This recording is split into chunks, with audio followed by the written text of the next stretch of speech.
ఆధారపడి గవర్నమెంట్ అనేది ఏముండదు అక్కడ. మంచి చేయాలనుకున్నాడు చేస్తున్నాడు. నీ పేరు నీ పేరు?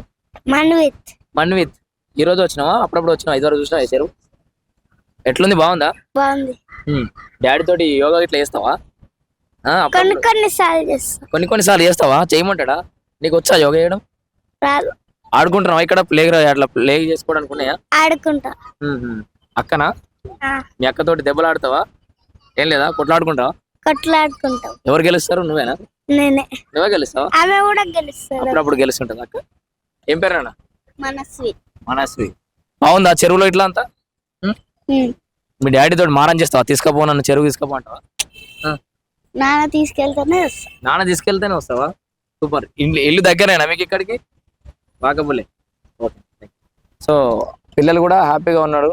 వాళ్ళందరూ కూడా ఆడుకోవడానికి కానీ తిరగడానికి కానీ ఆహ్లాదంగా ఉందంటున్నారు. అండ్ ఇక్కడ మేజర్గా 2-3 రిక్వైర్మెంట్స్ ఉన్నాయని చెప్పేసి అయితే ఇక్కడ సిటిజన్స్ పేరెంట్స్ అయితే చెప్తున్నటువంటి పరిస్థితి. మెయిన్గా ఇక్కడ కూర్చోవడానికి షుగర్ పేషెంట్స్ కానీ లేకపోతే సీనియర్ సిటిజన్స్ కానీ వస్తే కూర్చోవడానికి బెంచీలు ఉండాలి. అట్లాగే టాయిలెట్స్ కూడా ఏర్పాటు చేయాలి, వాష్రూమ్స్ కూడా ఏర్పాటు చేయాలని చెప్పేసి కూడా, డ్రింకింగ్ వాటర్. సో 2-3 రిక్వైర్మెంట్స్ అయితే ఉన్నాయి. సో ఇంత అద్భుతంగా అందంగా తీర్చిదిద్దినప్పుడు అట్లాంటివి కూడా ఉంటే బాగుంటుంది.